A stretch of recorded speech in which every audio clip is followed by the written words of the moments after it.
Tumanggap na ng abiso ang Philippine Crop Insurance Corporation na PCIC sa Regional Office 3 kaugnay sa pinsala sa mga magsasakang naapektuhan ng Bagyong Christine. Ang detalye sa Balitang Pambansa ni Camille Naganyo ng PIA Central Luzon. Isa si Ginoong Eduardo Rivera magsasaka mula sa lungsod ng Palayan, Nueva Ecija sa mga maagang nagpasa ng abiso ng pinsala sa Philippine Crop Insurance Corporation o PCIC Regional Office 3A. Ayon kay Rivera, naapektuhan ng nagdaang Bagyong Christine ang kanilang 4 na ektaryang palayan at 3 ektaryang tumana at gulayan. Yung pagpunta namin dito na sana mapakinggan yung aming karayingan. Sa bagay po, taon-taon ay kapag nasisiraan kami, kahit papano, kahit na 7,000 lang sa isang hektarya, malaking bagay na po sa amin kaming magsasaka. Kaya kami po, maswerte pa rin kaming mga magsasaka dito sa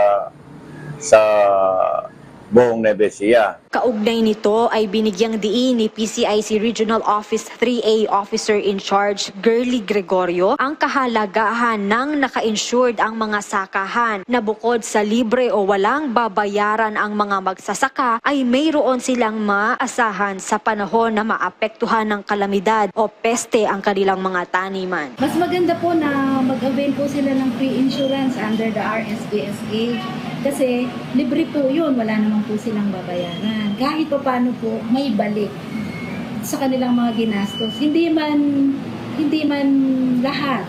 Kasi po ang RSBSA po kasi ay hanggang maximum of 20,000 cover lang po 10 hectares. Samantala, patuloy na hinihikayat ni Gregorio ang mga nasasakupang magsasaka mula sa mga lalawigan ng Nueva Ecija at Aurora na naapektuhan ng Bagyong Christine na mayroon silang 20 araw mula noong kasagsagan ng bagyo para mag-file ng kanilang abiso ng pinsala para makatanggap ng bayad sa insurance. Ito ay maaaring ipasa ng personal sa tanggapan ng PCIC sa Cabanatuan at sa kanilang mga Provincial Extension Office sa lungsod ng San Jose sa Nueva Ecija at sa Baler sa Aurora o kaya naman ay sa kanilang email address na pcicro3anl@gmail.com. Simula Enero hanggang Oktubre ng taong ito ay umabot na sa humigit 49.6 milyong piso ang halaga ng mga indemnity check na iginawad ng PCIC para sa humigit 4,000 magsasaka na nag-file ng danyo sa mga palayan sa buong Nueva Ecija.